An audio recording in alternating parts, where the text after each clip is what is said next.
Yes ma'am. ऐसे अगर मैं इसको थोड़ा टिल्ट करती हूँ, ऐसे करती हूँ, तो प्रेशर क्रिएट होता है और पानी नीचे की तरफ फ्लो होता है, नीचे चला जाता है। ऐसे ही है। अगर मैंने बैलेंस रखा हुआ है तो फिर तो कुछ नहीं होगा, ठीक है पानी। लेकिन थोड़ी सी पोजीशन चेंज करने से, थोड़ी सी फोर्स अप्लाई करने से पानी की मूवमेंट होती है। सो हेड हमारे पास प्रेशर हेड अगर प्रेशर हेड जीरो होगा तो पानी का फ्लो नहीं होगा। अगर प्रेशर हेड की कोई वैल्यू होगी तो फिर पानी फ्लो होगा किसी भी पाइप में, किसी भी जमीन में। ये बात समझ आ गई है? Yes ma'am. सो हमारा जो नेक्स्ट टॉपिक है इसी के साथ है। जब हमने वाटर फ्लक्स के बारे में बता दिया है, हेड लॉस जो कि फ्रैक्शनल फोर्स है उसके बारे में बता दिया, तीसरा हमारे पास है कि प्रेशर हेड क्रिएट कैसे होता है। कोई ऐसा एक्सटर्नल फैक्टर हो जो इस पे करे, यहाँ से करे या यहाँ से करे, या इधर वॉल्यूम छोटा हो यहाँ पे वॉल्यूम ज्यादा हो, पानी भरा हो तो पानी का फ्लो इस साइड पे होगा क्योंकि उसका जो डायामीटर है इधर का ज्यादा है। सो एक्सटर्नल ऐसा कोई फैक्टर हो जो कि पानी के फ्लो को इफेक्ट करे, उसको हम कहते हैं pressure head. Pressure head zero होगा तो पानी का फ्लो नहीं होगा। प्रेशर हेड अगर की कोई वैल्यू है, पॉजिटिव वैल्यू है, तो उस तरफ इस तरफ अगर प्रेशर हेड की पॉजिटिव वैल्यू है तो पानी इस तरफ फ्लो करेगा। अगर प्रेशर हेड की वैल्यू इस तरफ पॉजिटिव है तो इस तरफ होगा। नेगेटिव होगा तो नेगेटिव का मतलब यह है कि यहाँ पर पानी और ज्यादा, मैंने इसका डायमीटर कम कर दिया है, मैंने फ्लो का रास्ता लिमिट कर दिया है। सो इस तरफ फ्लो बिल्कुल नहीं होगा पानी का, जबकि दूसरी तरफ फ्लो होगा। ठीक है। हेड लॉस भी हमने पढ़ लिया है कि हेड लॉस होता क्या है। जब तक हेड लॉस नहीं होगा उस वक्त तक हमारे पानी का फ्लो नहीं होगा। हमारे पास जो नेक्स्ट है वो pore velocity in soil, Darcy's law के हवाले से है। मैं प्रेजेंटेशन भी एक मिनट निकाल लेती हूँ। ये Darcy's law, pore velocity in soil, ठीक है बच्चे? Pore velocity in soil. The pore velocity is related to the Darcy's flux by the porosity. The flux is divided by porosity to account for the fact that only a fraction of the total soil volume is available for the flux. अब इसमें बताने की कोशिश क्या कर रहे हैं, वो कह रहे हैं कि जब हम पाइप की बात करते हैं तो उसमें उसके अंदर कोई सॉलिड थिंग नहीं होती जिसने फ्रैक्शनल रेजिस्टेंस कोई क्रिएट करे, जबकि सॉइल के अंदर है। ठीक है। आप एक बर्तन लेते हैं, हाँ मैं फिर से बता देती हूँ। आप पानी की टैप को ऑन करें, ठीक है, पानी की टैप को ऑन करें और टूटी में से पानी देखें तो वो डायरेक्टली फ्लो आ रहा है। अगर उस डायरेक्टली फ्लो के अंदर एक स्पंज रख दें, दरमियान में टूटी है, स्पंज है, और फिर नीचे से आपका पानी वो स्पंज में पहले जज्ब होगा, उसके बाद वो नीचे से पानी फ्लो करेगा। ठीक है। यस।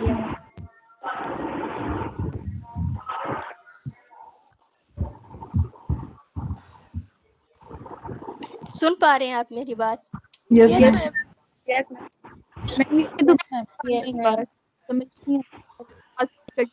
अच्छा मैं बताती हूँ। आवाज कट रही है, कोई प्रॉब्लम सिग्नल में तो इश्यू नहीं है? नो मैम किसी और की माइक की आवाज बहुत ज्यादा हो रही है। माइक प्लीज अपने ऑफ कर दें। किसका माइक है मैं देख लेती हूँ। ये कौन है बच्ची, इसका माइक ऑन है?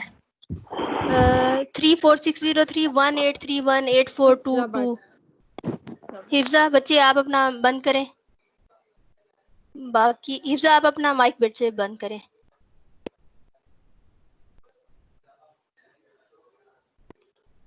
जी अब बताऊं मैं? Yes ma'am. मैं बात कर रही हूँ कि पानी, मैंने टैप से पानी खोला, टैप से जैसे पानी खोला तो फ्लो सीधा है मेरे हाथ पे आ गया है। अगर उस फ्लो के दरमियान टूटी और अपने हाथ के दरमियान एक स्पॉन्ज रख दूं तो स्पॉन्ज से पहले पानी उस पे गिरेगा, स्पॉन्ज उस पानी को जज्ब करेगा और फिर वो आगे उसका फ्लो करेगा। ऐसे ही है। Yes ma'am. पाइप में से पानी के फ्लो और जमीन में से पानी के फ्लो में क्या डिफरेंस है? वो स्पॉन्ज वाला जो है वो जमीन से पानी के फ्लो को इंडिकेट कर रहा है, और जो डायरेक्ट है पाइप में से, जो टूटी में से डायरेक्ट आ रहे थे, पहली एग्जांपल मेरी वो पाइप में से फ्लो की है। ऐसे ही है, जब तक Yes, ये बात ma'am. समझ नहीं आएगी आगे मैं नहीं समझा पाऊंगी। टूटी खोलने से जो पानी आ रहा है डायरेक्ट, वो एक और चीज है, और स्पॉन्ज में आके वो अलग चीज है। यस मैम, यस मैम, ठीक जो सॉइल से आ रहा है वो स्पॉन्ज।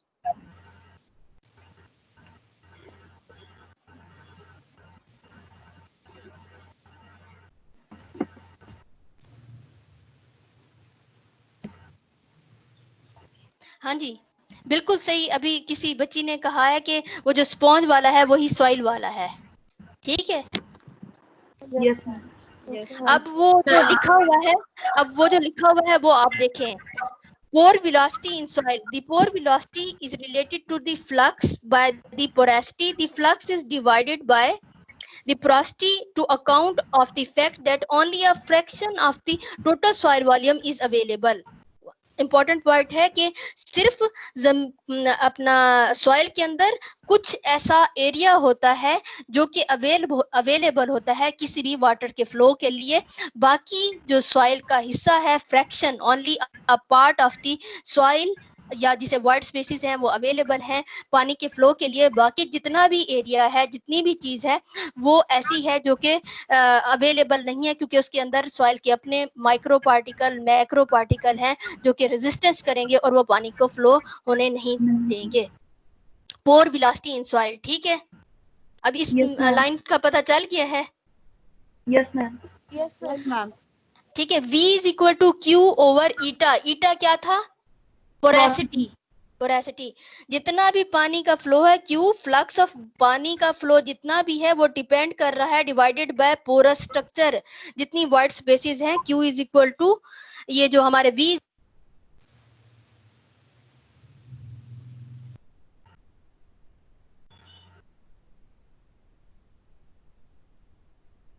मैम आपका माइक बंद हो गया। हाँ, कब कहाँ तक पहुंचे थे? V is equal to Q over eta, आपको पता चल गया था? Yes, yes ma'am. मैम, यही बता रहे थे। ठीक है। ईटा पोरोसिटी को जाहिर कर रहा है। अब हमें पता चल गया है कि हमारी जो पानी का वेलोसिटी होगी वो डिपेंड करता है, फ्लो का डिपेंड करता है पोरेसिटी पे। अब मैं उससे नेक्स्ट चल रही हूँ, Darcy's law for unsaturated soil. चलूं? Yes, ma'am. Yes ma'am. Yes ma'am. ठीक है। इससे पहले मैं एक क्वेश्चन, जी किसी का क्वेश्चन है तो प्लीज बताइएगा। डार्सीज लॉ जो सैचुरेटेड सॉइल के लिए, उसमें जो डेल्टा एच है वो किसको शो कर रहा है? हमारे पास हाइड्रोलिक जो हमारे पास ग्रेडियंट है, हाइड्रोलिक हेड प्रेशर है, उसको शो कर रहा है। Delta H, change in the hydraulic pressure. Delta change H. जी डेल्टा एस नहीं है, एस एफ जो आप कह रही हैं। अच्छा, delta H over delta S, ये प्रॉपर्टी ऑफ द सॉइल है। ये प्रॉपर्टी ऑफ द, ये सारा मीडियम एसएफ को इंडिकेट कर रहा है, जो कि जिसमें सॉइल का स्ट्रक्चर होगा, उसकी पोरेसिटी होगी, उसके अंदर हाइड्रोलिक हेड होगा, कि कितना प्रेशर क्रिएट हुआ है, उस हवाले से है ये। Okay ma'am. अब हमारे पास Darcy's law for unsaturated soil है। Total head is the suction head and the gravity head. हमने अभी तक जो बात पढ़ी थी उसमें हमने कहा flow of the water depend करता है कि कौन सी चीज ऐसी है। किसी ने इस्लाम लिखा है, पता नहीं। अच्छा बच्चे, थोड़ा सा ना, अगर कोई आपका क्वेश्चन है वो आप बेशक लिखें, लेकिन दरमियान में किसी का कोई क्वेश्चन है उसे मैं जरूर करूंगी। लेकिन मैम हमारे लेक्चर रिकॉर्ड कर लिए करें। ये कौन है भाई? हमारे लेक्चर्स रिकॉर्ड कर लिया करें। कोई बच्चा वो कर रहा है, मैसेज कर रहा है, मैं उसे एट द एंड फिर वो कर देती हूँ।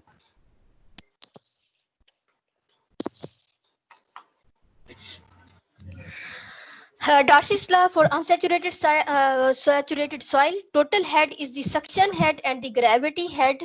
Suction head वो force है जिससे पानी नीचे की तरफ मूव करेगा, और gravity head जो उसकी मूवमेंट के साथ साथ कोई अपोजिट प्रेशर है उसको करेगा, उसको हम कहते हैं हमारे पास gravity head है। Naila Ishaq from 6th semester, okay, ये 6th सेमेस्टर वाले बच्चे हैं। अच्छा जी, H इज इक्वल टू हमारे पास एक है total head is the suction head and the gravity head, जो वो कह रहे हैं movement of the water depend करेगा हेड, जो मैंने बताया है कि अगर डिफरेंस होगा तो पानी फ्लो करेगा, अगर डिफरेंस हाइड्रोलिक हेड का नहीं होगा तो वो नहीं फ्लो करेगा। अब वो कह रहे हैं total head is the suction head and the gravity head, जब ये दोनों हेड पॉजिटिव होंगे तो उसी वक्त ही पानी फ्लो करेगा। जैसे मैंने कहा था कि अपराइट एक ही पोजीशन में मैंने बॉल पेन रखी हुई है तो पानी का फ्लो नहीं करेगा, जब तक एक चीज को मैं ऊपर उठाऊंगी, एक चीज को नीचे, एक सिरे को नीचे करूंगी तो फिर फ्लो शुरू होगा। सो टोटल हेड वो कह रहे हैं कि डॉर्सियस लॉ में उस वक्त तक पानी का फ्लो नहीं होगा जबकि दो सक्शन हेड, दो हेड्स में डिफरेंस नहीं होगा, एक सक्शन हेड है और एक ग्रेविटी हेड है।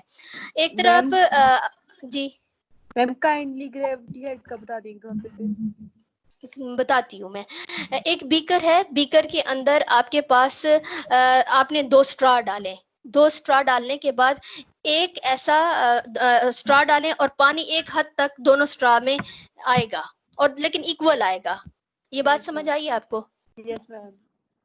एक आपके पास बीकर है या आपके पास गिलास है, उसमें 2 स्ट्रॉ एट ए टाइम डाल दें, दोनों स्ट्रॉ में थोड़ा थोड़ा पानी ऊपर चढ़ जाएगा। अब एक जो स्ट्रॉ में थोड़ा सा आप एक्सटर्नल पावर करें, आप उसको खींचेंगे तो उसमें पानी ज्यादा फ्लो करेगा बनिस्बत दूसरा जिसमें आपने कोई उसको ऐसे ही रहने दिया है। इसका मतलब कोई डिफरेंस क्रिएट हुआ है, उस डिफरेंस ने ही पानी के फ्लो को किया है। Yes ma'am. ठीक है।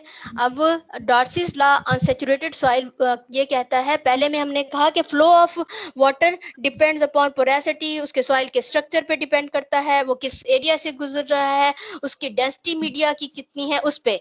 इस हमने डॉर्सिस लॉ के इस हवाले से पता किया है। वो कहते हैं कि जब हम सॉइल की बात करते हैं तो सॉइल एक पोरस स्ट्रक्चर है, उसमें से एज सच पानी पाइप की तरह फ्लो नहीं होता, बल्कि उसके अंदर हाइड्रोलिक हेड होते हैं। हाइड्रोलिक हेड में जब भी डिफरेंस क्रिएट होगा तो तभी जाके वाटर की एब्जॉर्प्शन होगी।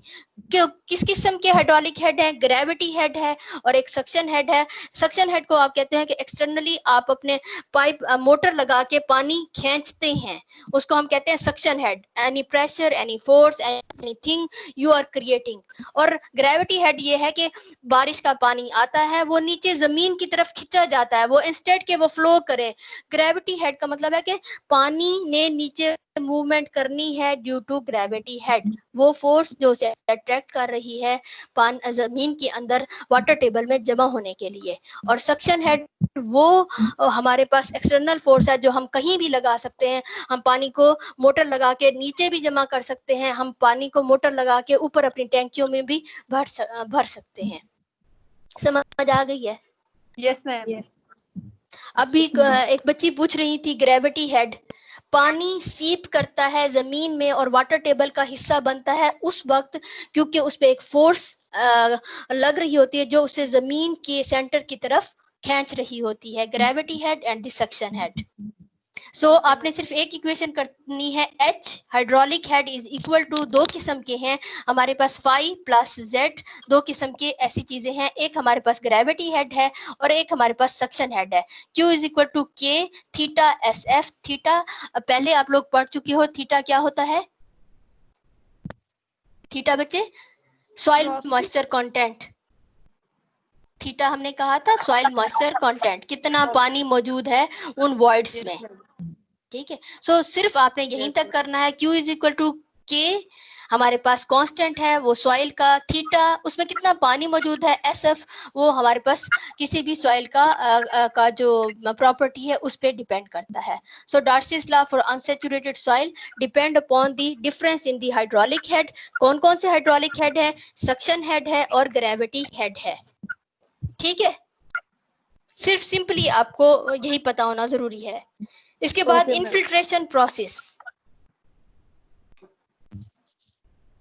ये हम बार बार इनफिल्ट्रेशन प्रोसेस को क्वेश्चन आंसर सेशन अभी थोड़े मैं शुरू करूंगी, पहले इनफिल्ट्रेशन प्रोसेस को आप देख लें। Okay ma'am. When water is pounded on the homogeneous soil, एक ऐसी soil जिसका structure same है, अगर उसके ऊपर डाला जाए, characteristic zone of the saturation, water transmission and soil wetting develop as the wetting front propagate downward. जैसे पानी हम डालेंगे तो पानी मूव करना शुरू करेगा नीचे. अगर ऊपर सैचुरेटेड जोन है, उसके डिफरेंट जोन होंगे, transmission zone, waiting zone, saturation zone, और ये डिपेंड करता है डेप्थ पे. सॉइल सरफेस के बाद जो सबसे पहला जोन आता है उसे कहते हैं सैचुरेशन जोन, क्योंकि सबसे पहले पानी का गिलास डाले तो वहां पर पानी, जितने भी सॉइल के अंदर पोर्स होते हैं वो पानी से भर जाते हैं. अब आहिस्ता आहिस्ता नीचे वो मूव करते हैं, उनको टाइम लगता है. वो टाइम इस तरह से लगता है, अगर उस जमीन पर पौधे उगे हो तो वो पानी वो रूट्स के जरिए चला जाता है. ट्रांसमिशन जोन, पानी आता तो है लेकिन वो यूटिलाइज भी होता है. हो सकता है कि सूरज की रोशनी की वजह से पानी तो पोर्स में आया हो लेकिन वो ट्रांसमिशन जोन तक ना पहुंच सका हो, क्योंकि हो सकता है प्लांट्स ने यूटिलाइज कर लिया हो सकता है एवापोरेशन की वजह से वो चला गया हो.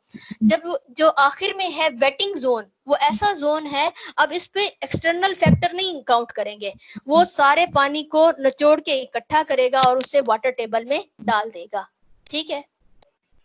मॉइस्चर जोन ड्यूरिंग इनफिल्ट्रेशन के दरमियान मैंने बताया है कि जमीन के अंदर कौन कौन सा जोन होता है. सैचुरेशन जोन है, ट्रांसमिशन जोन है, वेटिंग जोन है. वेटिंग जोन के बाद पानी वाटर टेबल का हिस्सा बन जाता है. उसको निकालने के लिए हमें या मोटर या हमें एक्सटर्नल हैवी हमारे क्लाइमेटिक फैक्टर नहीं बल्कि हमारे इन्वायरमेंट के हम लोग खुद ही उसे निकाल सकते हैं, वगरना वो इतना नीचे ट्रैवल कर चुका होता है कि अब पानी आहिस्ता आहिस्ता आहिस्ता आहिस्ता सीप करके हमारी वाटर टेबल का हिस्सा बन जाएगा.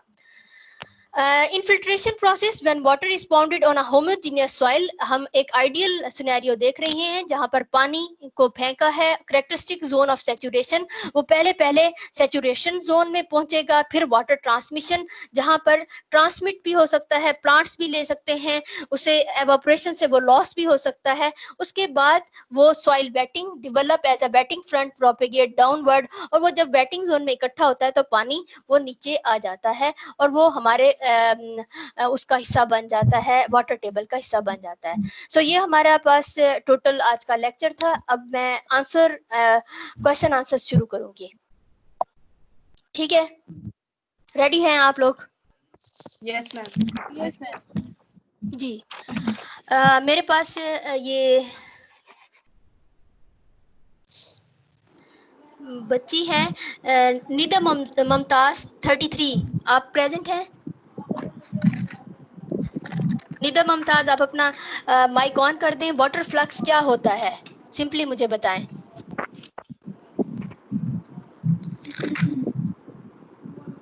निदा ममताज मौजूद नहीं है इस वक्त. सिदरा हनीफ रोल नंबर 16 मौजूद हैं? सिदरा हनीफ भी मौजूद नहीं है. मैम जी बच्चे. मैं Nida Mumtaz. Ma'am water flux होता है वो जिसमें से वाटर पास करता है. बेटा इतना देर नहीं होती कि आप देर लगाएं, आप विजिलेंट थोड़ा बैठा करें. जी बताएं.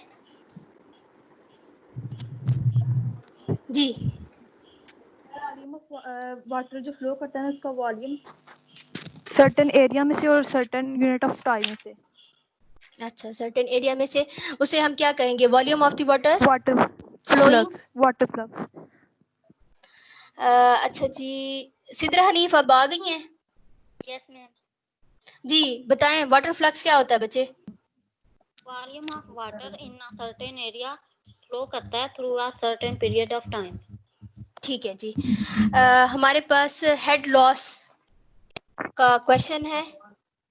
अरूज नवाज 51 रोल नंबर 51 बताइएगा. अरूज नवाज.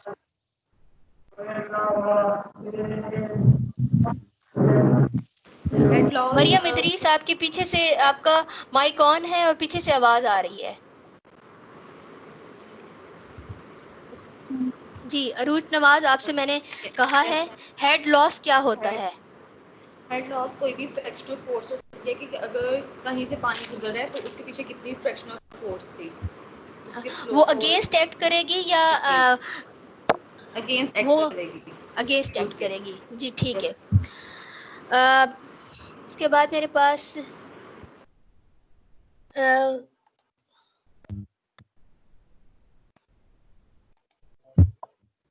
साइमा नसरीन बच्ची हैं, साइमा नसरीन रोल नंबर 52 है।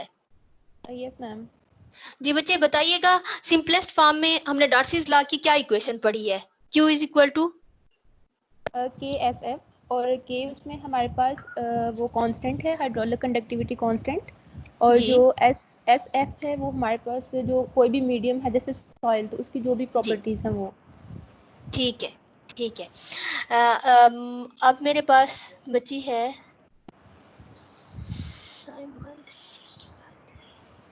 मरियम इम्तियाज, रोल नंबर 61 है।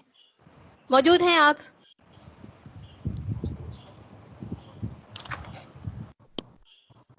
हेड प्रेशर, हेड प्रेशर क्या होता है बच्चे? हेड प्रेशर क्या होता है? मैम कोई भी ऐसा प्रेशर जो वाटर को फ्लो करने में मदद देता है। ठीक है। हाइड्रोलिक ग्रेडियंट क्या होता है? हाइड्रोलिक ग्रेडियंट,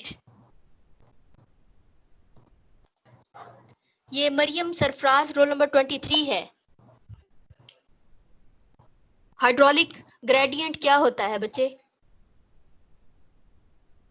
मरियम सरफराज अपना माइक ऑन कर लें प्लीज।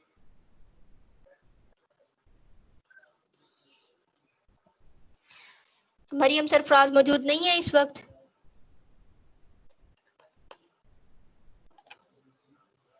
किसी और को इस क्वेश्चन का आंसर आता हो तो बताइएगा। हाइड्रोलिक ग्रेडियंट,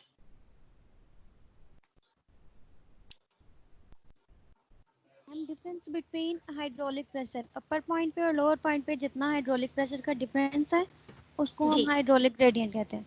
बिल्कुल ठीक है, ये रिमशा इस्लाम बच्ची ने बताया है। ठीक है जी। अब एक और क्वेश्चन, अनसैचुरेटेड, ये pore velocity in soil, pore velocity in soil की इक्वेशन क्या है बताइएगा। मैम मैं बताऊं? रिमशा इस्लाम आप ही बता दें बच्चे। Ma'am V is equal to Q by eta. Eta is eta. yes ma'am velocity. अच्छा ठीक है बच्चे। ये रईसा रोल नंबर 11 है बच्चे, आप मौजूद हैं? रईसा रोल नंबर 11 आप मौजूद हैं बच्चे? Yes ma'am. बच्चे ये क्यू क्या है और ईटा क्या है? क्यू बताएं क्या है? मैम क्यों यहाँ पे फ्लो ऑफ वाटर है, उसका ईटा जो है वो उसकी पोरोसिटी को शो करता है, पोरोसिटी को शो करता मतलब है, सैचुरेशन को। सैचुरेशन को, कितना मॉइस्चर मौजूद है सॉइल में, ऐसे है? Yes ma'am. अच्छा ठीक। अनसैचुरेटेड सॉइल में हमारे पास अगला क्वेश्चन, अगली एक बच्ची से मैं लेती हूँ नाम, वो बताएगी। युसरा बच्चे आप बताइएगा। Yusra are you there? Yes ma'am. ये Darcy's law for unsaturated soil है, तो उसमें टोटल हेड किस चीज के बराबर है? Total head ma'am total head cube, ma'am total head कि कितना वाटर जो है, टोटल हेड सेक्शन बेसिकली वो होता है कि कितना वाटर जो है वो हमने वो सक किया, वो मतलब कितना वाटर आ रहा है, तो टोटल हेड बेसिकली। मेरा क्वेश्चन एक और है, टोटल हेड सक्शन हेड और ग्रेविटी हेड के बराबर होता है या इनका डिफरेंस होता है? टोटल हेड मैम ना इनके दोनों, total head basically suction head और ग्रेविटी हेड दोनों को मिला के टोटल हेड होता है। अगर कोई हमारे पास टोटल हेड पॉजिटिव होगा तो वाटर फ्लो करेगा, या नेगेटिव होगा फिर वाटर फ्लो करेगा? मैम पॉजिटिव होगा तो करेगा, नेगेटिव होगा तो टोटल हेड कम हो जाएगा। नहीं करेगा। So Darcy's law for unsaturated soil भी हमने पढ़ लिया है। हमारे पास नेक्स्ट क्वेश्चन इन्फिल्ट्रेशन प्रोसेस के हवाले से है। एक और बच्ची को मैं लूंगी।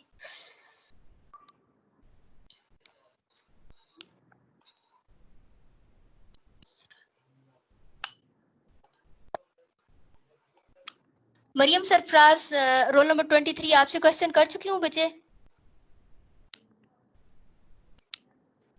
Maryam Sarfaraz roll number 23। Yes ma'am. जी बच्चे, आपसे कर चुकी हूँ मैं क्वेश्चन। No ma'am. अच्छा जी, इन्फिल्ट्रेशन प्रोसेस में बताएं कि हमारे पास मॉइस्चर जोन कौन कौन से हैं ड्यूरिंग इन्फिल्ट्रेशन, कौन कौन से डेवलप होते हैं किसी जमीन में। जोन के नाम लें, 3 जोन के नाम लें जो कि मॉइस्चर को इन्फिल्ट्रेशन प्रोसेस में क्रिएट होते हैं। यस मैम, पहला जोन जो है वो सैचुरेशन जोन है, सेकंड पे ट्रांसमिशन जोन और एंड पे जो है वो वेटिंग जोन होता है। सबसे ज्यादा इफेक्ट या सबसे ज्यादा खतरे में कौन सा जोन होता है? सैचुरेशन जोन होता है, ट्रांसमिशन जोन होता है या वेटिंग जोन होता है? मैम ट्रांसमिशन जोन होता है, उसमें जो है वाटर जो है वो अब्जॉर्ब हो जाता है, एवेपोरेट हो जाता है थ्रू एवेपोरेशन, और कुछ जो है वो अब्जॉर्ब हो जाता है प्लांट्स या हो भी सकता है। वेटिंग जोन से पानी आगे कहाँ जाएगा? मैम वेटिंग जोन से आगे जो है वो हमारा वाटर टेबल का पॉट बन जाता है, जिसकी वजह से आगे से हम एक्सटर्नल फोर्स वगैरह लगा के जो है ना हम दोबारा से वाटर को पंप कर सकते हैं। बिल्कुल ठीक है। ओवरऑल अगर किसी सॉइल का स्ट्रक्चर हमने डिटरमिन करना हो तो हमारे लिए कौन सा जोन वेरी इंपॉर्टेंट है, या हमारे लिए सब जोन इंपॉर्टेंट है? Saturation zone, transmission zone, waiting zone, ये तमाम जोन हमारे लिए इंपॉर्टेंट है किसी सॉइल की कैरेक्टरिस्टिक को मालूम करने के लिए, या पर्टिकुलरली कोई एक है?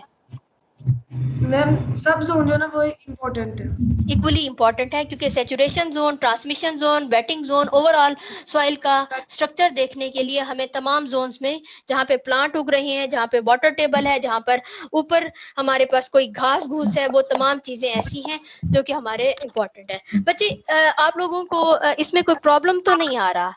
क्वेश्चन आंसर खत्म हो गए हैं। जो हम पढ़ रहे हैं वो सिर्फ वही हमारा कोर्स में इंक्लूडेड होगा, वो हमारा कोर्स में इंक्लूडेड होगा जो आपने किया है। अब ये नेक्स्ट टाइम से हम ऐसे किया करेंगे कि हम लोग पढ़ रहे हैं, उसके बाद हम क्वेश्चन आंसर करेंगे, और फिर भी कोई मसला हो फिर भी आप क्वेश्चन कर सकते हैं। क्वेश्चन है जी जी मैम,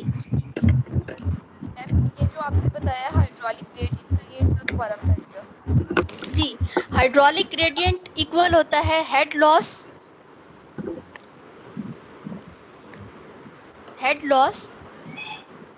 पर सॉइल लेंथ के हवाले से होता है। ठीक है। अब इसमें हाइड्रोलिक ग्रेडियंट होता है कि ऐसी चीज जो कि डिफरेंस क्रिएट करेगी, डिफरेंस जो सक्शन हेड और ग्रेविटी हेड में कोई डिफरेंस क्रिएट करेगी, उसको हम कहते हैं हाइड्रोलिक ग्रेडियंट। कितनी अमाउंट किसी चीज में से पास होगी, ग्रेडियंट वो उसकी होती है कि कितना है, 2 ml, 3 ml, 4 ml। Ma'am basically के जो डिफरेंस होगा इन दोनों के दरमियान वो हम कहेंगे हाइड्रोलिक ग्रेडियंट। जी बिल्कुल। ठीक है मैम, थैंक यू। वेलकम। इसमें से जो टर्म्स छोटी छोटी हैं बच्चे, आप लोगों ने वो ज़रूर देख लेनी है। जैसे वाटर फ्लक्स है, वो आपको पता होना ज़रूरी है। आप उसकी डेफिनेशन कहीं से भी देख सकते हैं अगर इधर मौजूद नहीं है। वाटर फ्लक्स के अलावा हेड लॉस का आपको पता होना बहुत ज़रूरी है। हाइड्रोलिक ग्रेडियंट का पता होना बहुत ज़रूरी है। आप लोगों को हेड लॉस का, हेड ग्रेडियंट, हाइड्रोलिक ग्रेडियंट, इन चीज़ों का, इन टर्म्स का पता होना ज़रूरी है, क्योंकि ये बुक थोड़ी एडवांस लेवल की है, फॉलो कर रहे हैं, लेकिन जहाँ पर मुझे लगता है कि जिस लाइन में जिस चीज़ को एक्सप्लेन करना है वो मैं कर भी चुकी हूँ। सो आज के हमारे लेक्चर में आपके पास वाटर फ्लक्स को आपका पता होना बहुत ज़रूरी है, आपको हेड लॉस का पता होना बहुत ज़रूरी है, आपको हमारे पास हाइड्रोलिक ग्रेडियंट का पता होना वो भी बहुत ज़रूरी है। हाइड्रोलिक कंडक्टिविटी हम कहाँ पे कह रहे हैं, हाइड्रोलिक कंडक्टिविटी किसे कह रहे हैं, ये भी आपको पता होना चाहिए। वो के जो हमारा है कोफिशिएंट है और वो हाइड्रोलिक कंडक्टिविटी को इंडिकेट करता है। टर्म्स का पता होना चाहिए। बाकी डार्सीज लॉ का एक इक्वेशन फॉर सैचुरेटेड और एक इक्वेशन जो हमारे पास अनसैचुरेटेड के हवाले से है। इनफिल्ट्रेशन के हमारे पास जो जोन्स हैं, इनफिल्ट्रेशन सॉइल के अंदर जो जोन होते हैं वो पता होना ज़रूरी है। कोई चीज़, कोई कन्फ्यूजन हो तो आप मोर देन वेलकम कि आप लोग वो कर लें, क्वेश्चन कर सकते हैं, वरना हम नेक्स्ट टाइम मिलेंगे। मैम ठीक है। Yes ma'am.